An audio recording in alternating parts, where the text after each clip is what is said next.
really glad that you have now a month before, or what is it, like a month and a half before it's even due, that you've taken the steps in order to get everything together. I think that that's very critical, because when students wait till last minute, it becomes very difficult to get letters of recommendation from those people that you need them from, plus to be able to figure out that application. There's a lot of steps with applying to D&D and also applying to DICAS, and to get all of your transcripts together. So good for you for starting ahead of the game.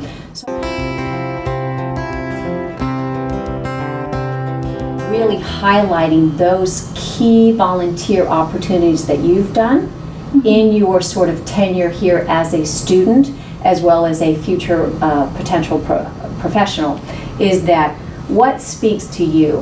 Why is it that you chose those volunteer opportunities? What were sort of the gems or the highlights that you took from those volunteer opportunities, and how did that influence or help to formulate you as a person, as an individual, and that individual from there is the one who's going forward with this profession.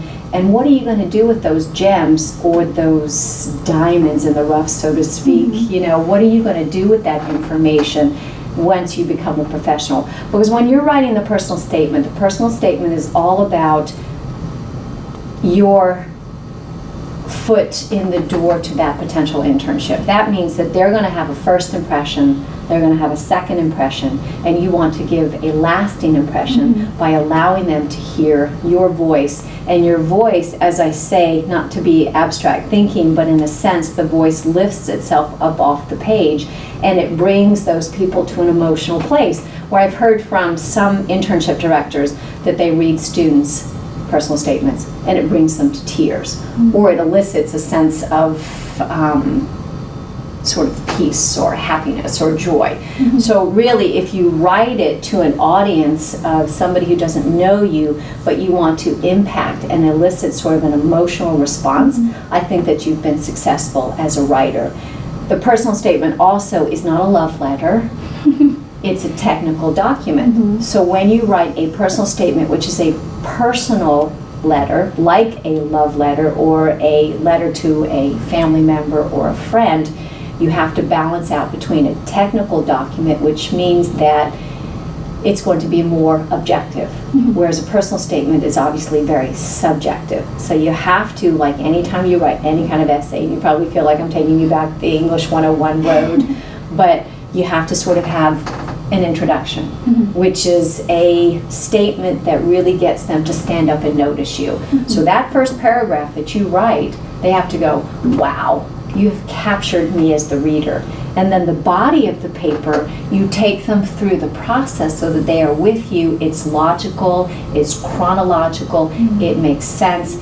And the other thing too is that at the closing, you're going to summarize all of those key points that you have highlighted within the body so that they understand, okay, this is what this person wants.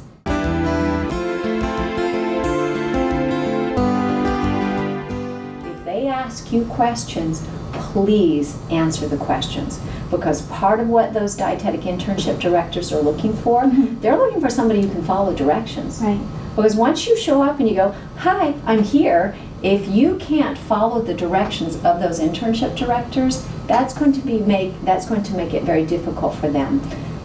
They select interns based on following the directions, answering the questions, obviously volunteer experience, work experience, and GPA, grade point average. Because essentially what they have to do is they have to keep their preceptors happy. Do you know what I mean by that? Yes. Preceptors are the ones who are going to take you by the hand and lead you through your supervised practices. If there's issues that may occur, then that makes it very challenging for those preceptors, because guess what? They do it out of love. They don't do it for money. This is all volunteer. So essentially, once a student goes through, gets their registration, they themselves turn around and oftentimes will become a preceptor because of the love and giving back to the profession. So it's, I don't want to say a thankless job, because we thank them all the time. All we do, the academy does, is they give them continued education credits, which is really good when you have to have 75. I mean, it becomes costly. So we need to keep them happy. So that's kind of, yes.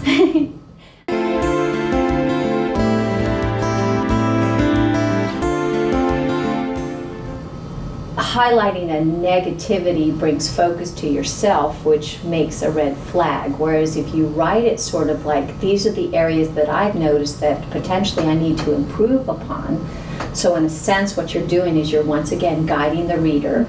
The panel, who is part of that internship, they're looking at it and they're reading it, and if you guide them in the process to go, okay, well, this is something that this student, he or she, has pointed out here that they've reflected on, that they need improvement, exactly what you said.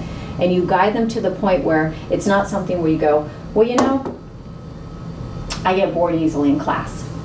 And that's all you write. Yeah. I'm going to be left with is, as the internship director, if I don't keep this student constantly, you know, supervised and on top of things and stimulated and excited, she's going to get bored. And if she gets bored, then inertia is going to sit in. If inertia sets in, then what am I going to do with this student? Then she's going to become frustrated, and then she's going to upset the sort of balance of the program here. Whereas if you say, there may be times where I don't feel challenged as much as I should, therefore I am working on always trying to find... So the wording has to be more diplomatic. Correct. Yes. So if I don't feel challenged, what I've done is I might do extra readings. When Dr. Herzig sends out all these links for these articles, I'll read the article, I'll write up a little summary, I'll respond to Dr. Herzig and say, wow, this is what I found. So what you're doing is you're challenging yourself, knowing that that might be a potential weakness in yourself, and you're constantly trying to improve upon that. And that's what we always say within this program, because fortunately, it's very competitive. And I say fortunately is because we're going to get the best of the best, which myself as a seasoned dietitian, I want to know who's going to take care of me when I'm in the hospital. You know, if ever I need nutritional support, I want to make sure that the students who are going through the programs are going to be 100% competent. And if they're not, then that's not going to help the future of our profession. We have many other professions who are knocking at the door, like pharmacy and nursing, who do nutrition recommendations, and oh my gosh, they would love to get their hands on our profession. So we're constantly guarding it, and with that, that's why it's so critical that we continue to produce the best of the best for candidates for future registered dietitians. So going back to your initial question, you have to say something, because then they're going to be alerted, well, this student doesn't think that they have any weaknesses. Right. And you don't want them to think you're egotistical. So, because personal statements can sound a little bit selfish, right? Right. Well, but if you think about it, it's a personal statement, so it is very subjective. It depends on how you approach it. And I think humility is a word that should be sort of in the back of a student's mind when they're writing those personal statements, because you don't want to come across as being too aggressive or even too assertive. Even though we encourage you to be assertive, you have to sort of be humble with writing those words as well.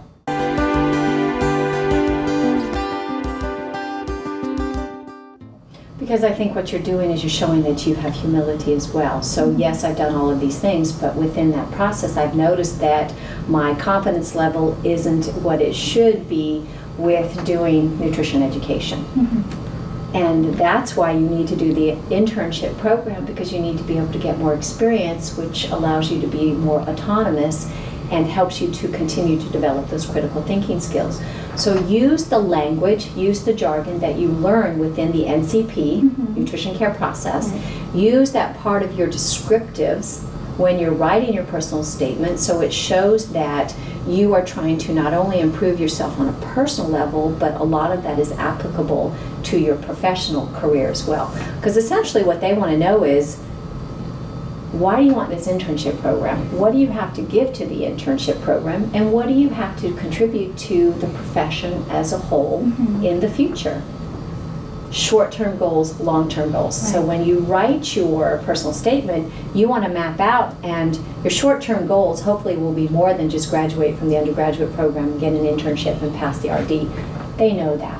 What is it that you actually want to do with this? Do you want to go the community route? Do you want to go the clinical route? Do you want to go to food service route? Do you want to write a book? Do you want to have a cooking show? Do you want to go into research and publish research articles? Do you want to build upon the position statements for the evidence that we have out there? Do you want to become a professor? Do you want to teach part-time? there's so many different ways in which you can go. And so I think what I've read in many of the personal statements, like yourself, you know, I read your first draft, I hope that's okay if we share this, is that you kind of talked about your roots and where you came from and who you were and how that led up to the desire and the dreams and the goals that you had, that you chose this profession. I find that many of a student picks this profession only because they feel drawn to it. They feel called to it. They feel driven. There's some internal motivation, because if you think about it, look at what we do. We teach people how to utilize food in a healthy way in their lives so they can be productive individuals and to not only have quality but quantity, but really we're looking at trying to improve quality of life here, and they can do that through food. So figuring out what motivated you to even get to this degree, I would like to add just a word of advice. I've said this before, students who may have some issues with food, because we do find that that's one of the biggest reasons that students come to this major, is because they may have had a history of an eating disorder.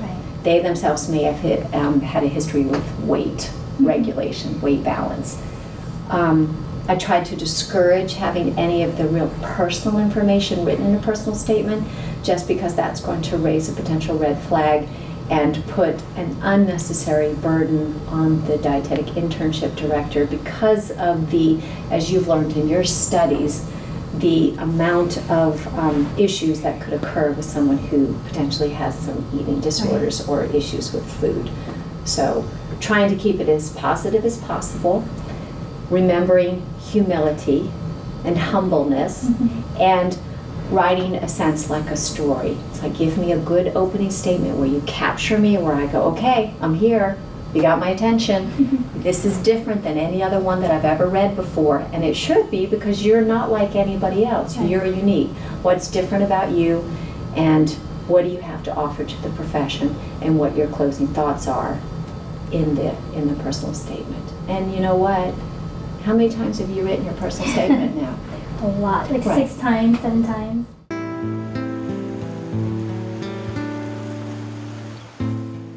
Yeah, it's been challenging, but I think starting it a little bit, something that if you have like a moment of inspiration, you're like, oh, I should jot that down for my personal statement. Write it down, don't forget it, because that probably won't come back. Right. And it's a long process too, having enough time in between writing personal statements, and that's going to be really helpful, rather than trying to write it within a week, because it's hard to say how you are, what type of person you are in 1,000 words or less. Sure. You can go on and say how awesome you are, but it's just making it short, simple, and sweet, and really wow them. That's the challenging part for me. Because if you think about it, you wait till last minute, what happens to your anxiety level? It increases. And what voice is writing that personal statement? Your panicked voice. So how reflective, how self-reflective is that going to be? It's not going to be. Whereas if you have time and you're relaxed, and you write everything on little sticky notes, so you have a whole wall of sticky notes, and then you just kind of pull these different ideas and these moments of inspiration. You might hear something, you might talk to somebody where you go, wow, that really impacted me. Because what you're trying to do is get in touch with a sense of yourself to be able to write those words, because it's putting a snapshot of yourself on that page. It's not just something where it's an assignment that you slap together last minute because you need to get the points in. This is your application that's going to potentially impact your future. So, and also what I also find helpful is after your volunteer experiences, if I feel really just inspired after helping people, just writing down how I feel, like that experience, because it might be something I want to include in my personal statement too. So that's also been something that's been helpful. Yes, so take the time for yourself. You know, do it when you're well rested and when you're well nourished, right? Yes. We tend to discourage people from making any kinds of decisions, rash decisions, when they are not rested and when they're not well nourished. Or they might be fighting a cold or a fever or a flu, or somebody who has a chronic disease condition, which you all will find out once you start practicing, that there's all sorts of things that could get in the way of someone being successful with their goals.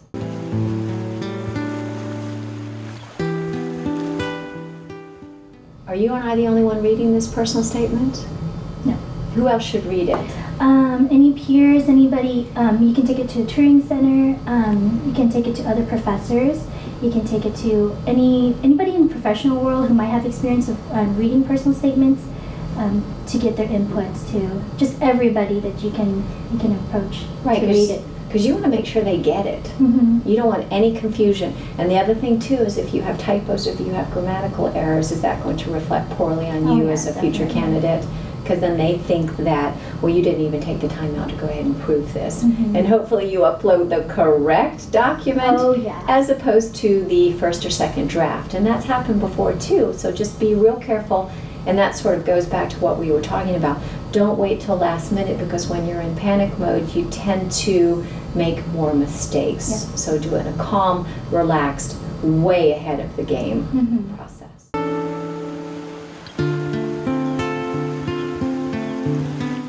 You know, usually they say one page.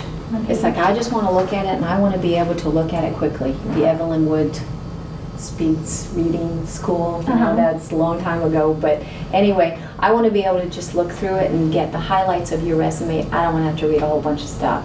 So at the most 1.5 pages. You could say references available upon request, or it may be a separate place where you upload your references, but you just want to make it short, sweet, and simple. You don't want to make it laborious and have this person have to really hunt through a puzzle in order to find the key information. So have the headings for like your school and your employment, your volunteer, and your memberships. And oftentimes you may want to have a learning objective up there as well, or an objective for yourself on your resume. The other thing too, I don't mean to point my finger, but the other thing to remember also is that with your contact information, please have correct contact information. If somebody has an incorrect email address, if they have an incorrect mailing address or telephone number, these people will never be able to follow up and get in touch with you. So it's, once again, I cannot emphasize enough, detail, detail, detail. And that's why, as you said, get as many people to read over this as possible, because what you can't see, because you looked at it constantly, you don't see it anymore. And our minds have a great way of sort of auto-correcting. You know how the computer is when we're typing? It'll auto-correct. That's what our mind does. But if you get a fresh pair of eyes on there, like your mom, your dad, your sister, I mean, whomever, to look at it, they're going to go, oh, well, what about inconsistent end punctuation? Simple things, but yet, if somebody's a real attention to detail type of person, that's going to potentially reflect poorly on you.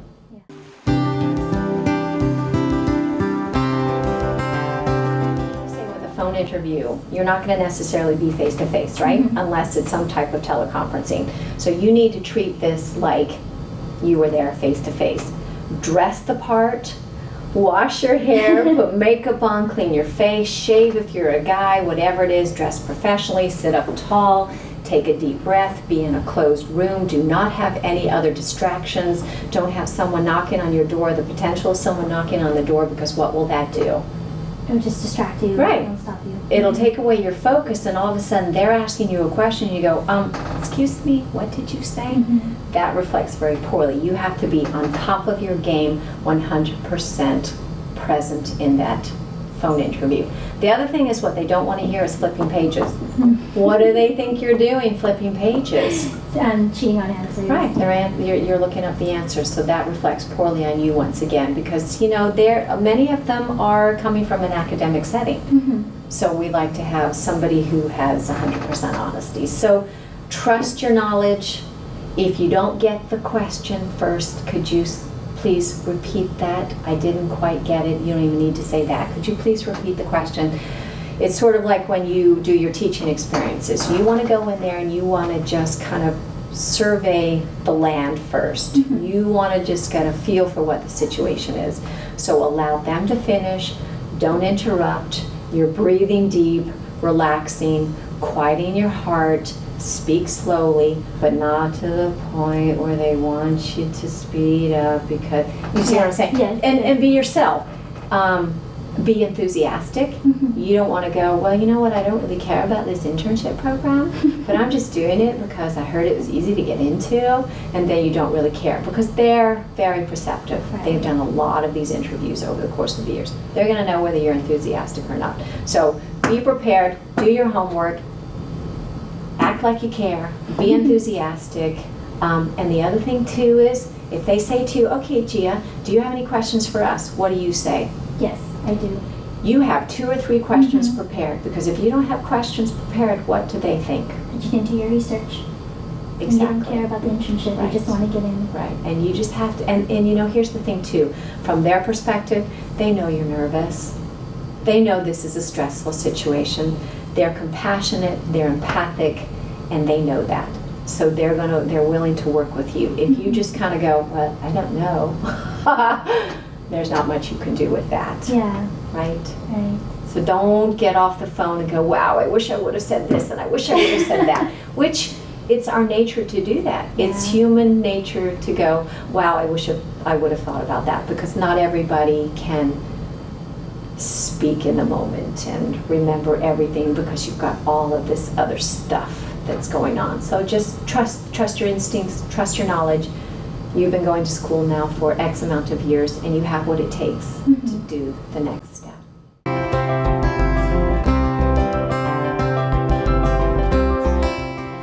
What I like to say is that writing a letter of recommendation is not a gimme. Do you know what I mean by that? Right. Every student who comes to me and asks me if I can write them a letter of recommendation, I don't take that question lightly, meaning I take it to heart.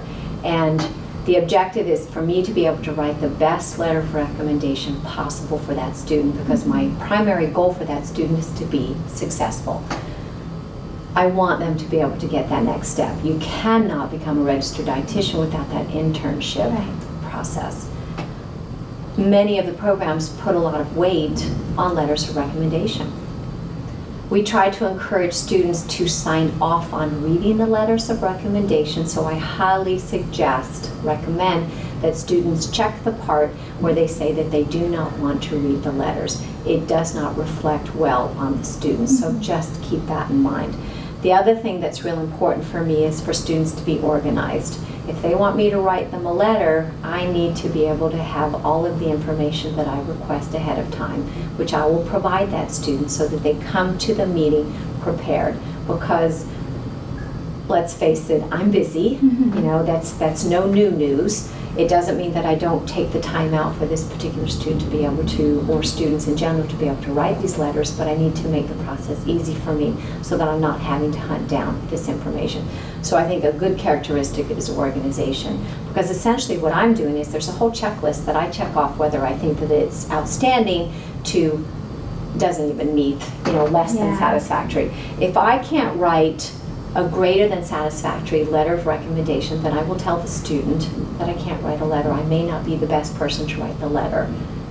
I try to encourage students from the first time I meet them to introduce themselves to me and keep their face and their name and their status top of mind. You know what I mean by top of mind? So that when I look at you, I may not necessarily remember your name, but there's something about you that's unique that I remember because you've interacted with me.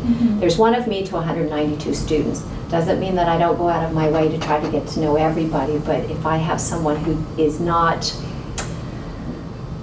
asserting themselves, who sits in the back of the class, I don't know who they are, they don't raise their hands, they don't contribute to lectures, then it makes it very challenging for me to be able to respond to many of the questions or the characteristics that I have to respond to. So organization, assertiveness, confidence, and I think also somebody who is passionate about the major.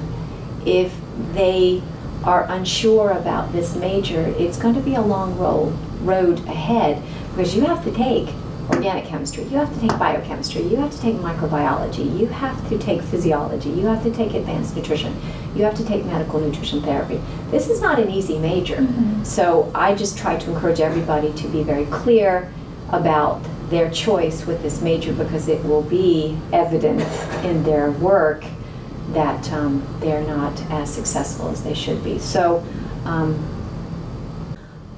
following through, you know, if you say you're going to do something, then follow through.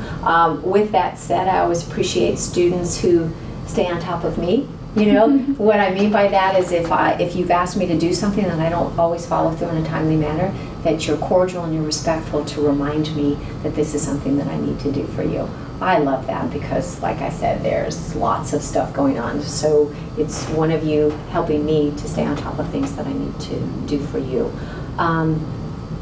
What else? Somebody who's well-rounded, who has a lot of experience, that they've ventured into different volunteer experiences. They've been able to balance their time, which shows good time management skills, that they are able to hold a job. Many of you students who are here at Fresno State have to work.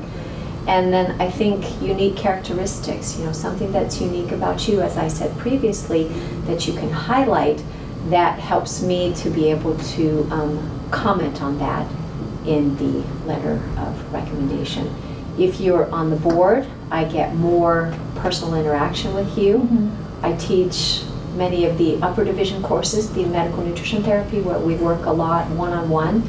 So I'm able to comment on skills, because part of what I have to do is comment on your potential future as a dietitian. Right.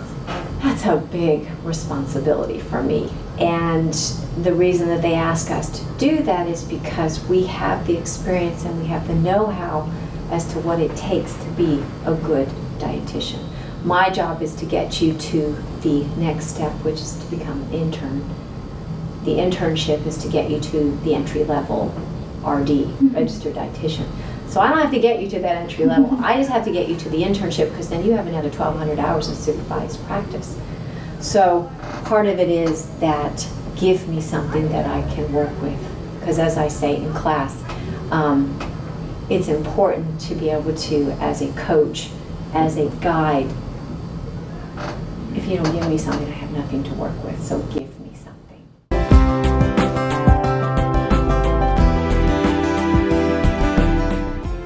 Get organized, plan ahead, don't wait till last minute, get volunteer experience, network as much as possible with registered dietitians. Talk to them, job shadow them, figure out what they do. That'll help you pick out which internship programs that you're most interested. Do your homework. Do not apply for an internship program if you do not meet the requirements. Like here at Fresno State, you have to have a 3.0. If you have less than a 3.0, do not apply here. So you really need to do your homework ahead of time, figure out whether you can afford it, figure out the time, figure out the location, talk to as many people as possible, network, develop good relationships, and trust your instincts, and just have that level of confidence, and go to the career counseling service, get other people to write your personal, to read what you've written for your personal statements. Go to the dietetic internship symposiums if they're available, take the virtual tours, call the internship directors, drive in your car, go or fly and go to those sites that you're interested in, give a face to the name, so when they get your application where you're 1 out of 150, they'll remember you because you went and had that personal time.